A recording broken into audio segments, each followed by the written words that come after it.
The past few months in UK politics has been really interesting to watch. Obviously, we've gone through more prime ministers than we have Doctor Who episodes this year, which is quite a feat in terms of political shifts. But it also means that we've been seeing a lot of scapegoating, a lot of misdirection. You know, the Conservatives are doing a categorically terrible job at absolutely everything. So we're going to be, hitting culture war as much as possible. Over the past few months, we've not really seen that much in terms of attacks on Doctor Who, though, even though it is quite a prominent culture war talking point. The last time they prominently, one of these Murdoch-owned or tabloid fake news outlets like Talk TV talked about Doctor Who, they broke Ofcom rules because this guy just said LGBT relationships in Doctor Who is just inherently predatory to children, which broke Ofcom's hate speech regulations, and they got a lot of complaints about it. So I imagine Talk TV don't really want to deal with the headlines, but we talked about this a few months ago. They don't really want to deal with the headache from Ofcom, so maybe they went back on it. However, we did see this from GB News come up. Go into the past and find out where woke came from. Jim Davidson on Doctor Who going woke. This is actually part of a short segment for GB News. We've already talked about them before, hosted by a man with a humiliation fetish, Dan Wootton. And this is just a very short snippet at the end of this video. We've already talked about GB News with Doctor Who before. So Dan Wootton knows full well that Ncuti Gatwa is going to be the next Doctor. They've got Yasmin Finney as a companion in it. So let's just see what they had to say, along with a comedian, in massive quotes, Jim Davidson, talking about the future of Doctor Who. This was in response to the broadcast of The Power of the Doctor. We just couldn't get it out. Now, Jim, latest in the go woke, go broke phenomenon. This is Doctor Who, right? So it's had to bring back David Tennant because basically the show is so woke now, all of its loyal viewers are just switching off. They've ruined it, haven't they, Jim? Yeah, they have. And what David Tennant should do, because I think I was always a Star Trek fan. I thought Doctor Who was a bit wooden, like a sort of a sci-fi pantomime. So David Tennant as Doctor Who should go back into the past, find out where woke came from and stamp it out immediately. We might get some better TV shows. That's all about time travel. Time travel cannot happen, Dan, because if time travel did exist in the future, we'd be full of tourists from the future. I think Sean Bailey is from the future, or maybe he might be the future. Well, yes, he could be the future, couldn't he? Political future. What a thoroughly engaging clip. Although I just noticed when watching this is very funny. Watch the clip from the 2023 trailer up until Jodie's regeneration. Watch this. Yeah, they have. And what David Tennant should do, because I think he's... Did you see that crossfade? Because these are two clips. This is the 2023 trailer, and this is Jodie Whittaker's regeneration. These are two separate clips. Whoever was editing behind the scenes, editing this live, had to crossfade away from Ncuti Gatwa to kind of hide from audiences that Doctor Who is going to continue to be woke because they are going to have a black man as the next Doctor. They had to quickly get rid of Ncuti Gatwa so we can continue this narrative of David Tennant having to save Doctor Who, having to save the show from how woke it is. But listen to just how non-specific the language from Dan here is. And this is going to be part of a much broader point that we're going to be talking about today. Just in the go woke, go broke phenomenon. This is Doctor Who, right? So it's had to... And also a reminder, Dan Wootton knows full well that Ncuti Gatwa is going to be the next Doctor. We've responded to a clip of him before on GB News talking about it. So he knows full well that he's lying here. He knows that David Tennant is only going to be in a few specials and then Ncuti Gatwa will take over. So he's lying through his teeth right now. That's obvious. But once again, the non-specificity of the language. Ooh, right. So it's had to bring back David Tennant because basically the show is so woke now, all of its loyal viewers are just switching off. They've ruined it, haven't they, Jim? Yeah, they have. So he doesn't give any specifics. He doesn't talk about whether it's the plot lines or the casting or anything in between or the creative direction. No, it's just somehow woke and David Tennant has to say it. And then Jim Davison just goes on what can only be called a unprompted diatribe about tourists from the future. Okay, this was the absolute opposite of a constructive conversation. But Dan Wootton talking about the show being woke and just how non-specific it is, and comedian and woke slayer takes on Doctor Who, quote, woke claims. We're going to be talking about why this language is so non-specific, and this is from a different clip, a slightly more constructive one. Who saw this BBC Breakfast clip from last week, where you've got actress Reiki Iola talking about Series 2 of The Pact. Now, Reiki Iola is a massively acclaimed actress. She has been doing TV, stage, screen. She played Hermione Granger in Harry Potter and the Cursed Child. She's a BAFTA winner from, I think it was last year. She's also the hostess from Midnight from back in 2008. Her career has gone from strength to strength over the past decade, and she's doing Series 2 of The Pact. And The Pact is an anthology series, basically. Series 1 is a completely different plot from Series 2, even though it uses many of the same actors. And I'm going to read to you a synopsis of Series 2 from Wikipedia. The second series focuses on a new cast and story. Christine, a social worker, and her children Will, Jamie, and Megan are trying to move on from the death of a fourth sibling, Liam, through overdose. However, a stranger comes to town, claiming a connection to each of them will test their family loyalties.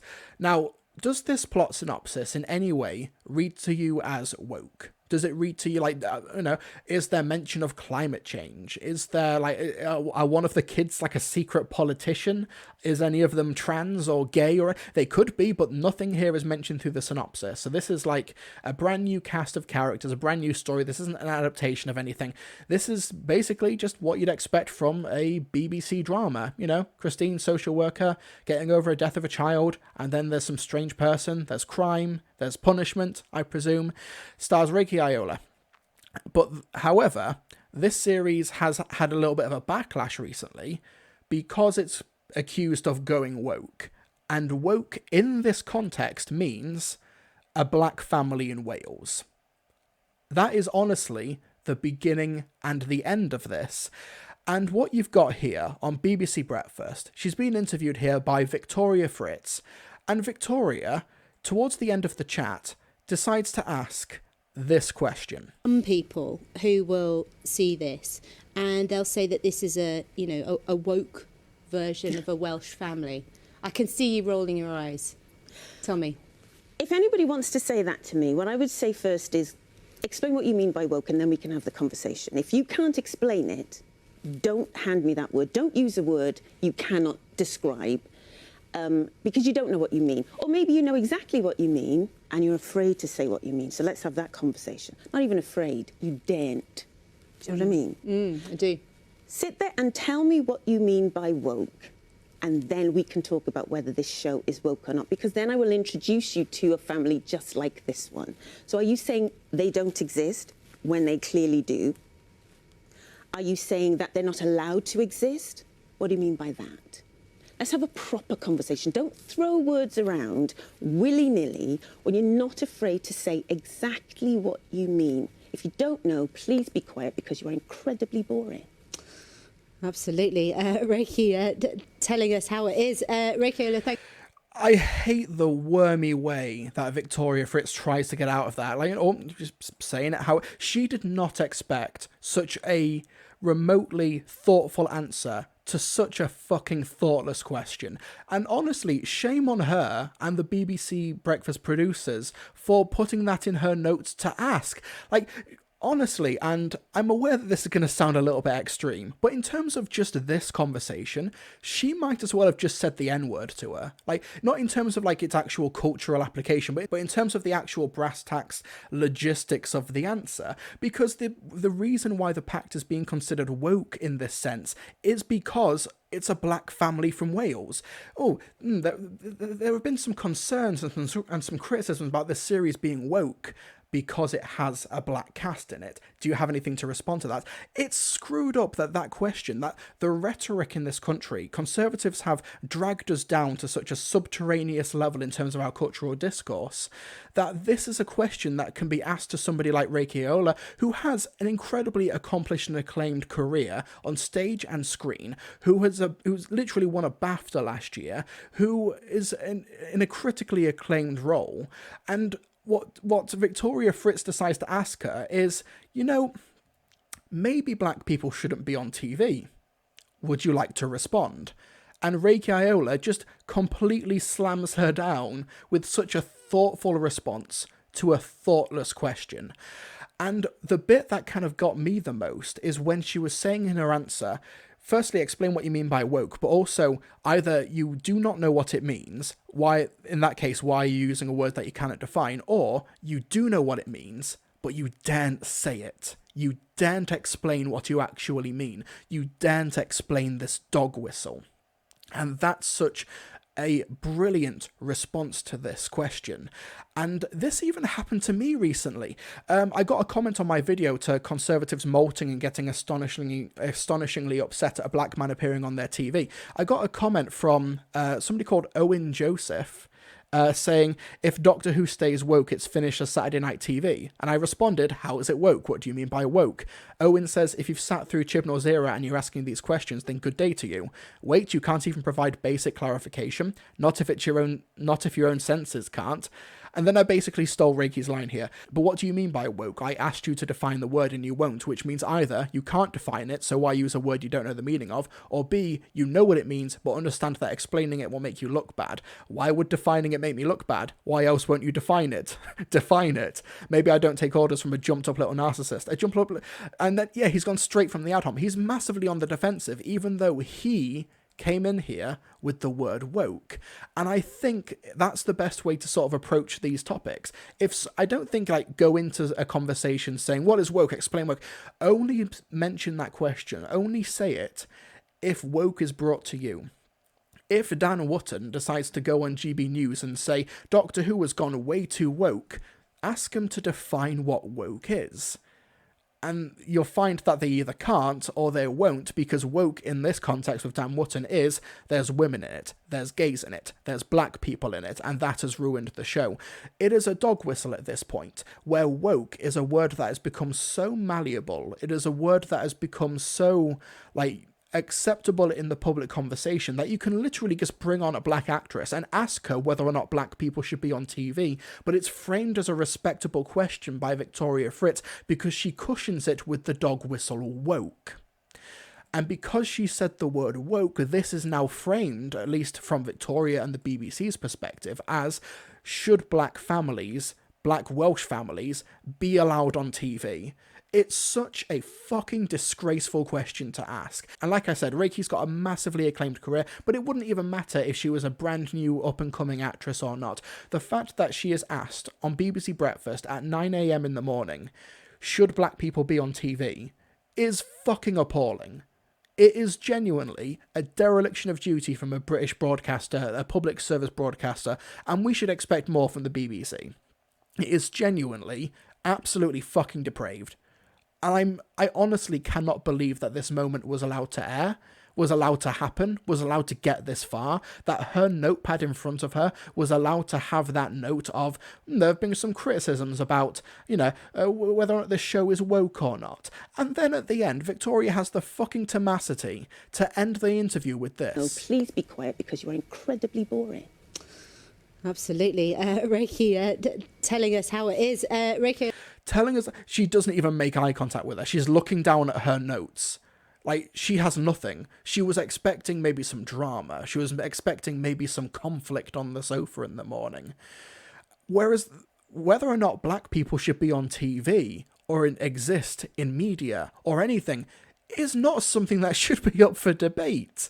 I don't think that that's a controversial position, but when framed through the word woke, it's all of a sudden given some legitimacy as a question. Now, over the past week, things have especially escalated when it comes to rhetoric in the world, because the Speaker of the House in America, Nancy Pelosi, third in the line to the presidency, more or less, is basically as centrist as you can get, but she's called an evil lefty by Republicans and the American right. She almost was assassinated this past week. Some white supremacist terrorist broke into her house when she was away for work. They didn't know that she was in session. She was away on the other side of the country, and attacked her husband, who was in his 80s, with a hammer. he goes into the house and screams, where's Nancy? Where's Nancy Pelosi? And then attacks her husband with a hammer. This man attempted to kill the Speaker of the House and was radicalized online. And it was later found that this Pelosi attacker was radicalized by people like the Fandom Menace. There apparently is a very real women shouldn't be in Star Trek and Star Wars and Doctor Who and black people shouldn't be in Marvel films pipeline to trying to assassinate people who serve politics for the left in America. I genuinely, Fandom Menace supporter. You go on this guy's website and he's got an insanely in-depth review of Black Adam, and he's saying how all of the reviewers are commies and stuff like that. And of course, he's a white supremacist, Holocaust denier, and things like that. But he also has been radicalized online by Fandom Menace types. People like, your Nerdrotics, your Heels versus Babyface, your Andrew Cullens, your Ben Shapiro's and stuff like that. And people like Dan Wootton are able to hide behind the word woke, when in this case, Dan Wootton is basically saying, no, black people should not be on TV. Gay people, trans people should not be on TV. They should not exist. Dan Wootton, with segments like this, and also Jim Davidson, are essentially adapting to a brand new tactic where they are essentially trying to radicalize their audience and radicalize their political supporters to the extent where they will commit actual acts of violence and actual acts of terrorism. Stochastic terrorism, this is the term here. Dan Wootton seems to be going into these segments now and is kind of wishing that people on the left are going to be killed as a result of them. What they're trying to do is try and turn conservative voters and conservative viewers actively schizophrenic and divorced from reality to make them do acts of terrorism and acts of violence. So I know that this started as like let's poke fun at GB News for their obvious bigotry and stuff, but this is having real world, real life implications. There is actually, and I'm repeating myself, a women and black people should not be in Star Wars, to let's assassinate political leaders pipeline active on the internet right now that people like GB News are actively participating in. And I know American politics and British politics, but GB News and Talk TV are actively cribbing notes from the States, actively cribbing notes from America. And I know people who work on GB News, like on the production side, they don't have any sort of editorial control, but they know full well that they're making fake TV. They know full well that they're making and broadcasting fake news and fake news stories. And people like Dan Wootton, they know full well that they're lying, but they are trying to radicalize and stoke hatred amongst the base. This segment's also a little bit weird as well, because they open it talking about James Corden, because he got banned from that restaurant, and for some reason Jim Davidson decides, those waiters, those people who worked at that restaurant that James Corden went to were obviously lying, which kind of shows a shocking lack of class consciousness there. Jim Davidson going on GB News trying to support the working class seems to be taking a very anti-working class take.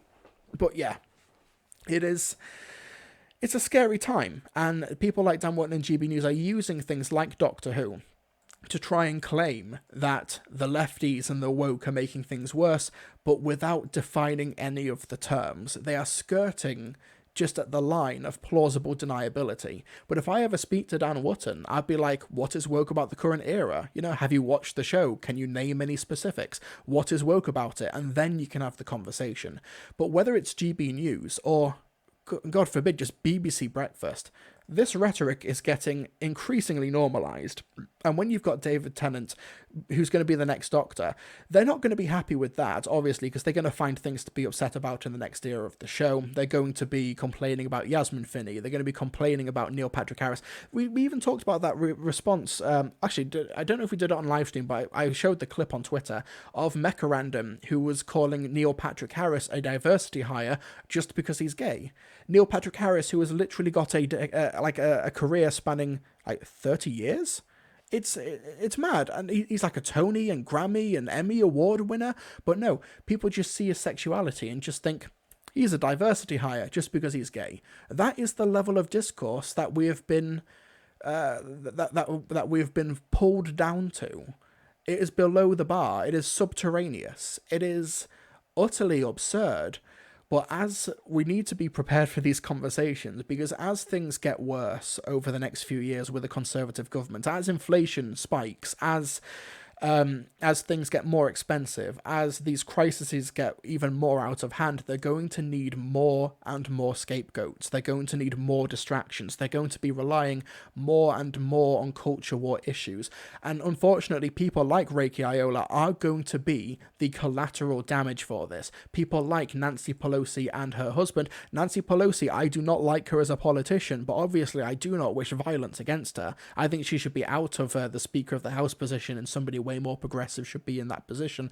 But obviously there's a difference between that and wanting to break into her house and assassinate her with a hammer, because I've been watching Black Adam reviews on YouTube. But that is the cultural landscape that we're in now. As we remember, there are migrant concentration camps. There are concentration camps, obviously, yes. And we've got people who are anti-gay marriage, anti-abortion. These rights that we have taken for granted are receding, are eroding right in front of us, because the Conservatives are so fundamentally bad at running a country. They're so bad at it that they need these culture war talking points. They need these issues. They need these topics to talk about, which is why Disney was such a prolific target at the beginning of the year, because they don't have anything else. And if you can try and claim that the culture is being taken over because a black man is taking over Doctor Who for a little bit, although maybe not, because we are obviously consciously trying to hide him in this segment because we know that we're lying, and we bring on Jim Davidson to support our attempts at stochastic terrorism, then it doesn't matter what the end result is, because we want to cling on to power. Isn't Dan Wootton gay, though? Yeah, but he obviously thinks he will be one of the good ones. Or at the very least, he will be at the back of the queue for the gas chamber. Like, honestly, that's how this works. People like Blair White as well, people like Candace Owens, they actually make careers as being one of the good ones. But we all know that, it's that guy, the American conservative commentator who's gay. And Ben Shapiro had like a podcast and interview with him and was like, no, I don't think you should have equal rights. I think you are terrible. He said it right to his face, and he had to take it. He has to go on to interviews and stuff and explain that his if he adopts a kid, that kid will be lesser because they will have had two male parents. Like, that's like he's done that because he has to, like, toe that line. Dave Rubin, thank you, Marissa, thank you. Like, he's obviously either self-hating or he knows he's sort of caught between a rock and a hard place here. Just because you are part of a marginalised group does not stop you from trying to cause harm to that same marginalised group. Davina S. Shuti had to hire security the minute he was announced as the Doctor. What the fuck, I hope he and his family stay safe. True, yes, we talked about this at the time. Ncuti Gatwas had to hire security because people in the UK just fucking hate black people. That's just how it goes. It's depressing. Anti-Semitism is so fucking rife in the UK right now. You've got Suella Braverman, the Home Secretary, who's blaming the Jews for all of the problems. You've got the Higher Education Minister, who also blames British universities and all of their problems also on the Jews. You had Boris Johnson in a election campaign video in 2019, openly also blaming the Jews for all of the problems in the UK, saying don't vote for Jeremy Corbyn, otherwise all the Jews will take over, which was an astonishingly interesting electoral strategy to try and do. And also, Boris Johnson was assisted and advised by Steve Bannon, an outright neo-Nazi. These are the people who are in control of the UK right now, and it's pretty terrifying. 1 second. Okay, who needs a palate cleanser? Hey. It's Theo. There we go. Now I've reached my diversity quota by having a black and white cat on stream. No, don't try and wiggle away.